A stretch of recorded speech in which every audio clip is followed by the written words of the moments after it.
أعوذ بالله من الشيطان الرجيم بسم الله الرحمن الرحيم السلام عليكم ورحمة الله وبركاته.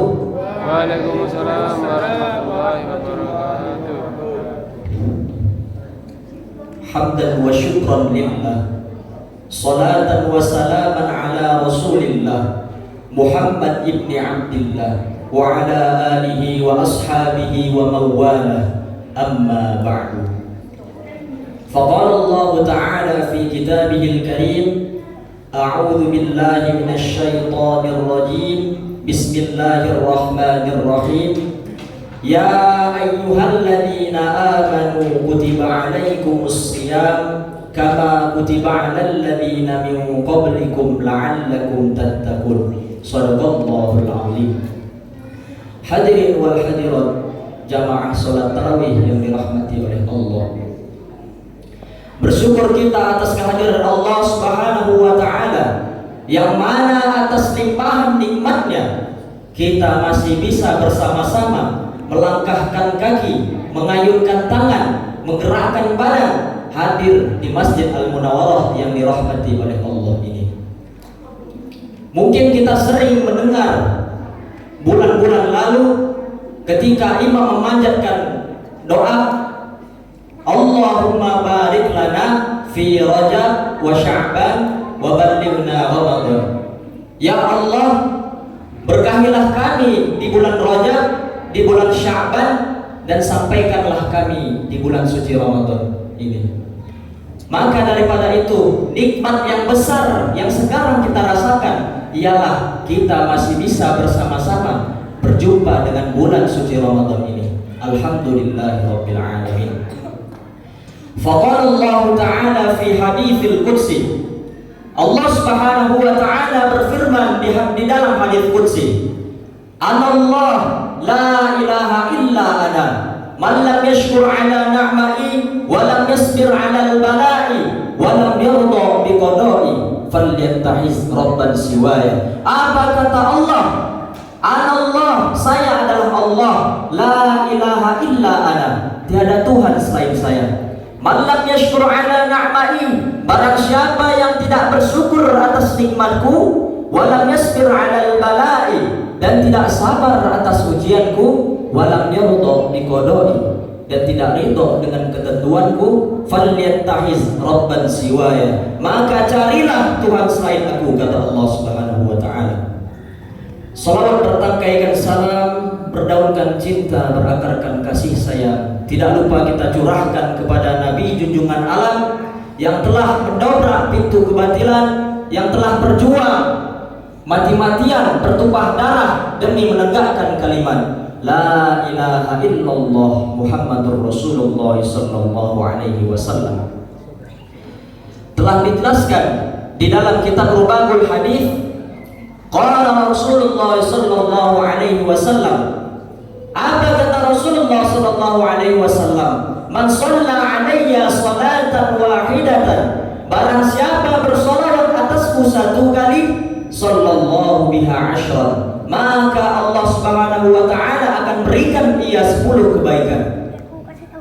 Hadirin wal hadirat jamaah salat tarawih yang dirahmati oleh Allah.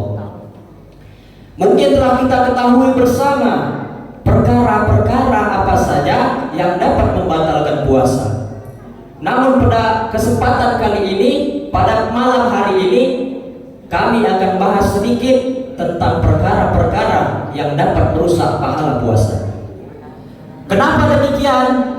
Karena dari kebanyakan kita lalai akan perkara-perkara ini, meremehkan akan perkara-perkara ini. Wa kam min sha'imin laisa lahu min siyamihi illa al-ju'i wal 'atash. Apa kata Rasulullah sallallahu alaihi wasallam? Kebanyakan dari kita menjalankan ibadah puasa, namun tidak mendapatkan apa-apa melainkan rasa lapar dan rasa haus saja. Mengapa demikian? Rasulullah sallallahu alaihi wasallam menjelaskan, khamsatu asya tuhbitus shaum. Ada 5 perkara yang dapat merusak pahala puasa. Al-kadhibu wal ghibatu wan namimatu wal yaminul ghamusi wan nadharu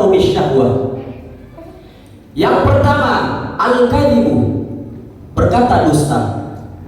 Jadi pada bulan suci Ramadan ini kita umat Islam dilarang untuk berkata dusta pada bulan suci Ramadan ini. Karena kenapa? Karena Rasulullah SAW telah menjelaskan. Apa kata Rasulullah? Barang siapa yang tidak meninggalkan dari perkataan-perkataan dusta, maka niscaya Allah tidak membutuhkan rasa lapar dan rasa haus yang ia tahan. Jadi apa maknanya? Tatkala kita sebagai umat Islam sedang menjalankan puasa Ramadan, namun di situ kita berdusta, kita berbohong, maka daripada itu Allah Subhanahu wa taala tidak membutuhkan puasa kita. Nauzubillah min dzalik. Semoga kita terhindar dari hal ini. Dan yang kedua, al-ghibah. Sebagaimana Rasulullah SAW menjelaskan definisi dari ghibah ini. Dzikruka akhaka wa lam yakrahu. Jadi definisi ghibah ini ialah tatkala kita bercerita tentang sesuatu, tatkala kita berbicara sesuatu tentang saudara kita, namun sekiranya ia tidak menyukainya. Jadi ghibah ini adalah menceritakan kejelekan orang lain. Allah Subhanahu wa taala berfirman, "Ayuhibbu ahaduhum ay yaqula lahma akhihi maitan fakarihtumu." Jadi di hari kiamat kelak, di akhirat kelak, orang-orang yang suka menggunjing, orang-orang yang suka menggibah, maka pada akhirat tersebut ia akan memakan bangkai saudaranya sendiri. Maka daripada itu, cara kita menghadapi orang yang menggibahi kita, yang pertama, ketika ada orang menggibahi kita, maafkan. Karena kenapa? Karena Allah Subhanahu wa taala Maha Adil. Tatkala kita menjadi korban gibah, maka pahalanya akan transfer ke kita. Ketika pahala ditransfer, dosa kita pun ditransfer kepadanya. Maka Allah Subhanahu wa taala Maha Adil. Maka menghadapinya ialah memaafkan lalu bersabar. Dan adapun yang ketiga, an-namimah, adu domba. Rasulullah SAW menjelaskan, "Salasatun la yanzurullahu ilaihim." Ada 3 golongan yang kelak di hari kiamat tidak akan dipandang oleh Allah. Maka itu salah satunya orang yang suka mengadu domba. Sebagaimana Rasulullah SAW bersabda, "La yadkhulul jannah an-namamu." Tidak akan masuk surga orang yang suka mengadu domba. Dan yang keempat, al-yaminul ghamusi, bersumpah palsu. Allah Subhanahu wa taala banyak menjelaskan di dalam Al-Qur'an orang-orang yang suka bersumpah. Apalagi tatkala orang itu bersumpah dengan menyebut nama Allah, lalu ia berdusta, maka kelak Allah akan melaknat orang-orang yang seperti ini. Dan yang kelima, an-nazaru bisyahwah, memandang dengan syahwat. Terkadang kita sebagai umat muslim yang menjalankan ibadah puasa, kita paham akan definisi puasa. Kita paham kalau puasa itu hanya menahan lapar, menahan haus saja. Tetapi kita terkadang lupa menjaga pandangan kita dari pandangan-pandangan yang haram, dari pandangan-pandangan yang tidak sesuai dengan syariatnya. Maka daripada itu, semoga kita kelak terhindar dari hal-hal ini. Maka daripada itu, hadirin wal hadirat rahimakumullah, maka pada bulan suci Ramadan ini perbanyaklah kita berpikir, perbanyaklah kita introspeksi diri, perbanyaklah kita membersihkan hati kita. Karena kenapa? Tatkala hati kita bersih, tatkala hati kita suci, maka apa yang kita pandang, apa yang kita dengar, apa yang kita kerjakan, maka niscaya itu amalan-amalan yang baik. Semoga kita menjadi orang-orang yang selalu membersihkan hati kita. Amin amin ya rabbal alamin. Qala Allah Ta'ala fi kitabihil karim, a'udzu billahi minasyaitonir rajim. Bismillahirrahmanirrahim. Yauma la yanfa'u malun wala banun illa man atallaha biqalbin salim. Apa kata Allah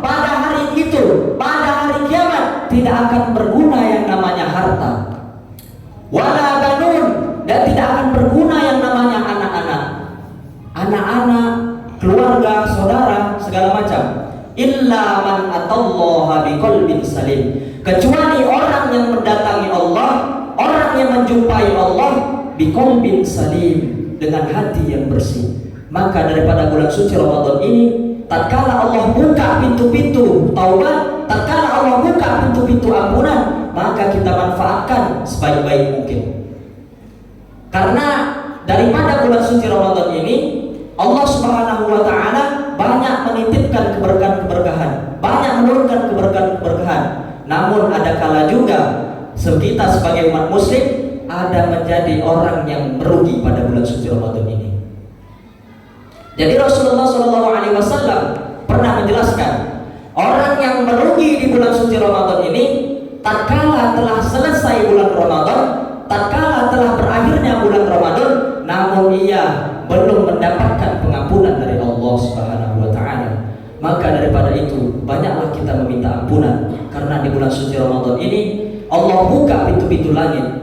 Idza jaa syahrul Ramadan futihat abwaabus sama wa ghuliqat abwaabu jahannam wa sulsilatis syayatin. Apabila telah datang bulan suci Ramadan, futihat abwaabus sama, Allah buka pintu-pintu langit. Apa maknanya? Allah buka selebar-lebar mungkin pintu-pintu pengampunan. Maka daripada itu kita hamba yang hina ini, yang berlumurkan dosa ini, perbanyaklah meminta ampun. Pergunakan lisan dengan baik, dengan banyak berzikir kepada Allah, dengan banyak mengucapkan kalimat-kalimat thayyibah. Karena kenapa? Pada bulan suci Ramadan ini, amalan-amalan soleh kita dilipat gandakan oleh Allah Subhanahu wa taala. Begitu besar nikmat Allah Subhanahu wa taala yang diturunkan kepada kita. Hadirin wal hadirat rahimakumullah. Mungkin demikian apa yang dapat saya sampaikan. Mungkin kesalahan datang dari diri saya sendiri, adapun kebenaran datang dari Allah Subhanahu wa taala. Aqulu qouli hadza astaghfirullahal azim li wa lakum. Wallahul muwaffiq ila aqwamit thoriq. Wassalamu alaikum warahmatullahi wabarakatuh.